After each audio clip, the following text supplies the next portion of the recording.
Hello everyone, this is Shoaib Aftab. Welcome back to another video. और यार आज का ये वीडियो थोड़ा सा हम लोग जो है डिस्कस करने वाले कि देखो यार, नीट 2026 रिजल्ट्स तो आउट हो गए हैं। ठीक है, रिजल्ट्स तो आउट हो गए हैं, बट स्टूडेंट्स को ये समझ नहीं आ रहा है कि भैया अब आगे क्या करें। तो मैं फटाफट बताता हूँ बेस्ड ऑन योर मार्क्स। सबसे पहले तो इफ यू हैव योर, अब तो देखो मार्क्स पे बात नहीं, अब सीधे सीधे रैंक पे बात कर दी क्योंकि अब रिजल्ट आउट हो चुका है। पहले मार्क्स पे बात हो रहा था, अब रैंक पे बात करते हैं।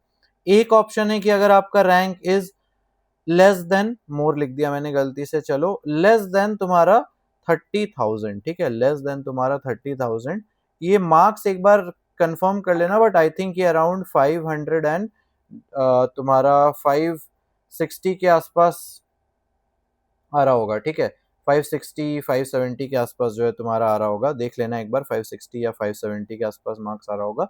तो इस बेसिस पे तुम्हारा जो अगर 30,000 रैंक है, तो फिर 30,000 से कम रैंक है, देन यू आर सेट। आप जा रहे हो जीएमसी, आप हो जाओ चिल कि हाँ चलो मेरे को तो गवर्नमेंट कॉलेज मिल जाएगा, एंड पता है कि हाँ चलो आई हैव परफॉर्म्ड वेल। तो आप अपने काउंसलिंग के हिसाब से देख लो कि आपको अपने काउंसलिंग में कौन सा कॉलेज मिल रहा है, तो आप ये अपने हिसाब से देख लो। ठीक है, एक होता है आप लोग हो यार बॉर्डर लाइन पे, कि यार आपको अपना रैंक पता है। लास्ट टाइम भी थोड़ा सा बॉर्डर लाइन सिचुएशन था इस रैंक पे, तो आप सोच रहे हो कि यार मैं क्या करूं। तो आप लोग कुछ मत करो यार, आराम से काउंसलिंग का वेट करो। एंड तब तक अगर आप पैरेलली प्रिपरेशन अपनी स्टार्ट कर चुके हो, अगर आपको लग रहा है कि मे बी ड्रॉप लेना पड़ सकता है, तो आप लोग पढ़ते रहो। ठीक है, पढ़ाई अच्छे से करते रहो, फोकस अच्छे से करते रहो।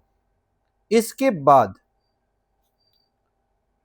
बात आती है, इसके बाद कि जिनका ज्यादा ही कम रह गया, जिनका लेस देन 300 रह गया, लेस देन 400 रह गया, वो स्टूडेंट्स क्या करें। क्या मुझे ड्रॉप लेना चाहिए या नहीं भैया, मुझे समझ नहीं आ रहा कि मुझे अब आगे क्या करना है। तो देखो यार, मैंने बड़ा सिंपल सा फंडा बना रखा है। प्राइवेट कॉलेज, अगर आपको अच्छा कॉलेज मिल रहा है, आपको काउंसलिंग के थ्रू अच्छा प्राइवेट कॉलेज मिल रहा है, if you can afford it, then absolutely go for it. ठीक है, अगर आप अफोर्ड कर सकते हो, आपके पेरेंट्स अफोर्ड कर सकते हैं, ठीक है, कोई दिक्कत नहीं, प्राइवेट कॉलेज आराम से चले जाओ। एक है ड्रॉप।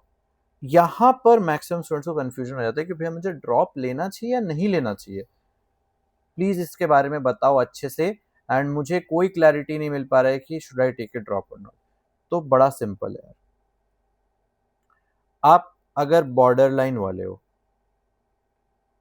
आपका छूट गया मान लो 20 मार्क्स से, 30 मार्क्स से रह गया, 50 मार्क्स से रह गया, देन आप हाई लाइकली है कि आप ड्रॉप के लिए कंसिडर कर भी रहे होगे और आप ले भी लोगे। ठीक है, ये बॉर्डर लाइन वालों के लिए। दूसरा सिचुएशन बनता है जो मैं रिकमेंड करता हूँ कि अगर आपका ये ट्वेल्थ के साथ फर्स्ट अटेम्प्ट था, ट्वेल्थ के साथ फर्स्ट अटेम्प्ट था, आप डेफिनेटली पहला ड्रॉप ले सकते हो, फर्स्ट ड्रॉप ले सकते हो। आप अपना सेकेंड अटेम्प्ट दोगे। ठीक है, सेकेंड अटेम्प्ट आप अपना दोगे। ठीक है, यहां तक ठीक है। अब कोई स्टूडेंट इसी पॉइंट पे है, ये उनका नीट 2026 था, ये उनका नीट 2026 था, फर्स्ट ड्रॉप सेकेंड अटेम्प्ट था उनका। तो वो लोग भी मैं कहूँगा ठीक है यार, अगर आपके ठीक ठाक स्कोर आए ना, 400 के आसपास आए, आप ले लो यार, एक और ड्रॉप ले सकते हो आप। ठीक है, सेकेंड ड्रॉप, थर्ड अटेम्प्ट। इससे ज्यादा यार मैं पर्सनली रिकमेंड नहीं करता हूँ। इससे ज्यादा आपको ड्रॉप तभी लेना चाहिए इफ यू आर 100% श्योर कि इस साल कोई चीज मेरे प्रिपरेशन में से मिसिंग थी। ठीक है, या रियलिस्टिकली ये चीज होना चाहिए था, मेरे से हो नहीं पाया because of this this this reason.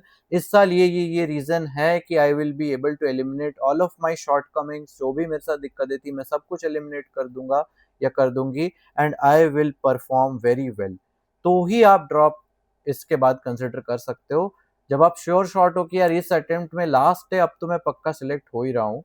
But नहीं तो फिर आई डो नॉट रिकमेंड यार, क्योंकि मेरे को लगता है कि अगर यहाँ तक आपका नहीं हुआ है तो काफी हाई चांसेस है कि अगले अटेम्प्ट में भी आपका नहीं होगा।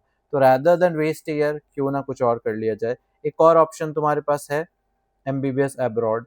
अगेन अब्रॉड में तुम्हें दो तीन चीज़ों का ध्यान रखना होता है, जैसे कि एक तो वो कंट्री एफएमजीएल गाइडलाइन या फिर जो एनएमसी के जो गाइडलाइंस है, वो कॉलेज कंट्री सब कुछ फॉलो करे एनएमसी के गाइडलाइन। ठीक है, उसमें तुम्हें ये ध्यान रखना है कि तुम्हारे साथ कोई स्कैम वैम ना हो जाए।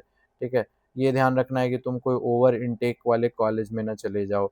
तुम्हें ये ध्यान रखना होता है कि देन तुम्हें एफएमजी भी आकर के लिखना है, ठीक है। अगर तुम इंडिया में प्रैक्टिस करना चाहते हो, इंडिया में लाइसेंस लेना चाहते हो टू प्रैक्टिस, तुम्हें यहाँ पर आकर के एफएमजी भी लिखना पड़ेगा। एक और ऑप्शन होता है कि तुम करियर ही चेंज कर लो, लाइक करियर तो चेंज नहीं कर रहे हो बट बेसिकली तुम हेल्थ केयर में कुछ और कर रहे हो, नॉट एमबीबीएस। तुम बीडीएस ले सकते हो, तुम आयुष के जो कोर्सेज होते हैं, आयुर्वेदा हो गया, बीएमएस हो गया, बीएचएमएस हो गया, और भी जो जो कोर्सेज होते हैं वो सब में जा सकते हो। तुम नर्सिंग में जा सकते हो, ठीक है। तुम पैरामेडिकल में जा सकते हो।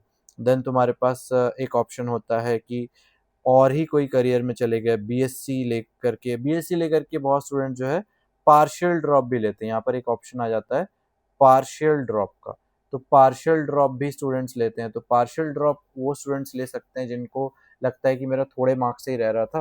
बट यहाँ पर वही एक चीज़ ध्यान रखना है जो मैंने पहले ही बताया कि कट ऑफ इतने ज़्यादा जा रहा है, फिर तुम्हारा पेपर डिफिकल्टी इतना टफ हो रहा है, तो क्या तुम उस टफ डिफिकल्टी पेपर के लिए खुद को प्रिपेयर कर पाओगे despite taking a partial drop, जहाँ पर तुम्हें अपना कॉलेज भी अटेंड करना है, कॉलेज के एग्जाम्स भी देने, अटेंडेंस मेंटेन करनी है, एग्जाम्स देने, इतना कुछ करना है, उसके साथ साथ तुम्हें पढ़ाई करके नीट निकालना है। That becomes very very difficult. तो अगर तुम यू कैन डू तो बहुत बढ़िया, चलो कोई ना कर लो, नहीं कर सकते तो प्योर ड्रॉप कंसिडर करना, ठीक है। So these are all the realistic options that you have. तो आप इसके अकॉर्डिंग सोच सकते हो। होपफुली आपको कुछ आइडिया लगा, थोड़ा क्लैरिटी मिला होगा। ऐसे ही वीडियोस मैं लाता रहूंगा। वीडियो अच्छा लगा लाइक कर देना, अपने फ्रेंड्स के साथ शेयर कर देना जिन्होंने इस बार और नीट दिया है। और आई नो मैक्सिमम स्टूडेंट्स जो वीडियो देख रहे हैं उन्होंने चैनल को सब्सक्राइब नहीं किया, तो चैनल को सब्सक्राइब कर दो। कमेंट पे बताओ नेक्स्ट वीडियो आपको किस टॉपिक पे चाहिए। मिलता रहूंगा मैं ऐसे ही वीडियोस के साथ यार, तब तक के लिए बाय बाय।